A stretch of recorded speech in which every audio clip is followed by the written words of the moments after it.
Hey guys, this is Ratsasan and today we will talk about Chriss Pratt's latest sci-fi action movie, The Tomorrow War. This will be a spoiler-free review. The Tomorrow War tells a story where a group of time travelers arrive from the year 2051 to deliver an urgent message. 30 years in the future, mankind is losing a global war against a deadly alien species.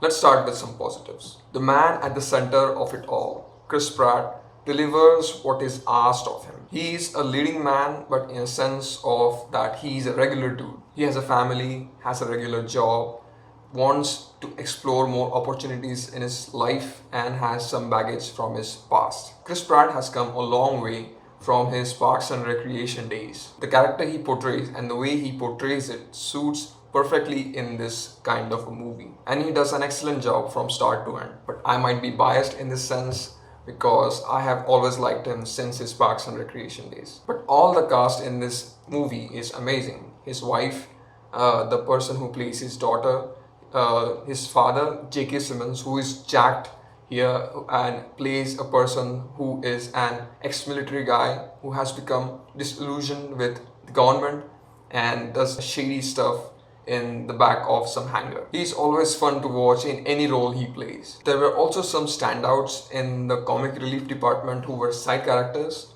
but I'll talk about them later on. Now, although this film is a science fiction action movie, it is grounded in its implementation of its core theme, that is fatherhood. Now, as I say, it is a simple implementation, but that does not mean it is at a disadvantage of its non-complex, a simple storyline. On the contrary, it actually benefits from having such a simple implementation of the theme, that is of fatherhood, for this kind of film. What do I mean by this kind of film is 80s, late 80s or 90s action film that is only concerned with making an entertaining movie with simple characters for whom you cheer for, and is not concerned with making any bold, complex statements about the world. No. It takes a simple premise, that is a future war, doesn't violate its own world building rules, executes it technically well, mixes in a good reliable theme, which makes the characters have a logical and motivational drive. The way all three generations of the characters, that is the grandfather, the father, and the daughter, are involved and connected in this entire movie is very fascinating. Each person has a different personality, each person has a different baggage, and each person has a different motivation, and it all connects rather seamlessly like a good puzzle. These are the elements that I talked about are required to make a straightforward science fiction action film, and the movie delivers it. No more, no less. Well, I think it could have done with a little less. I'll get to that later. So the premise is that there is a future war and people from the present are chosen to be taken into the future to fight this war. Now, the way they are chosen is through draft, mandatory draft. That is, people are chosen without their consent. I guess they are consenting, but it is a mandatory law that some percentage of the entire world has to be taken from their original timeline and taken to the future to fight this war. So Chriss Pratt is one of those people who have been conscripted to fight in this war in the future. The movie does a good job in placing us in the shoes of the people who have been conscripted along with Chriss Pratt.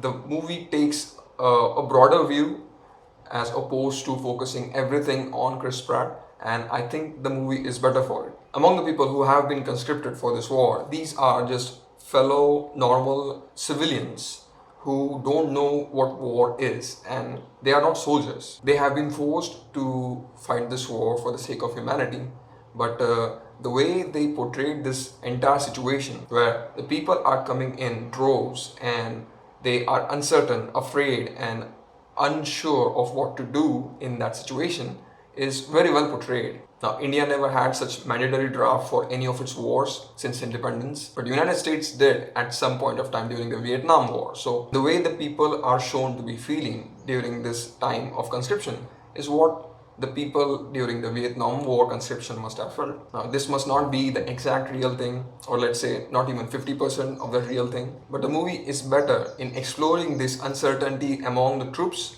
rather than focusing on being macho with the lead character. We meet different characters here who act as a comic relief throughout the movie. Now, despite them having very limited screen time, they made a real mark on me. Mary Lynn Rajskub, I don't know if I'm saying her name right, and Sam Richardson. These two were really the breakout stars in the comic relief department.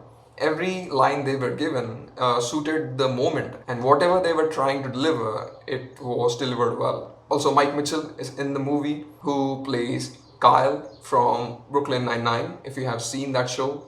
Oh, Kyle. Yeah, that's it. I thought they would give a slightly bigger role to him, but alas, I was disappointed on that front. So, ordinary public are becoming soldiers without any training, and the way they were portrayed in this movie was quite admirable, to show that bravery and honor can be found in the most common of all folks from all walks of life. However, the movie is not perfect. The movie stretched a little too much. There was a point in the film where I thought, if this movie ends here and there is some kind of epilogue in a form of text or newsreels, this would be perfect. But that did not happen. The movie kept on going, and it sort of formed like a fourth act. In the fourth act, characters start behaving in a way that they were not before. Their motivations and beliefs suddenly change at a dime, so they sacrifice a little bit of logic to end the movie in a certain way. It was probably done to tie up loose ends which were created in the beginning of the movie, or there was some sort of an agenda by the executives. I do not know. But the movie suffers from this. That extra fourth act definitely becomes a liability to the entire movie. The film could have rearranged some things to remove that fourth act completely, and the movie would have been much better for it. In the end, Tomorrow War is a good, straightforward science action film. It is filled with memorable characters with great motivations, which make you truly feel the emotions that you're supposed to feel. The movie is a throwback to those late 80s, 90s action films whose primary goal was to be an entertaining popcorn flick. I enjoyed watching this movie, and if you haven't yet, definitely give it a try. It is on Amazon Prime. I'll give this movie an A-. Guys, thank you so much for watching. Look forward to more reviews every Wednesday.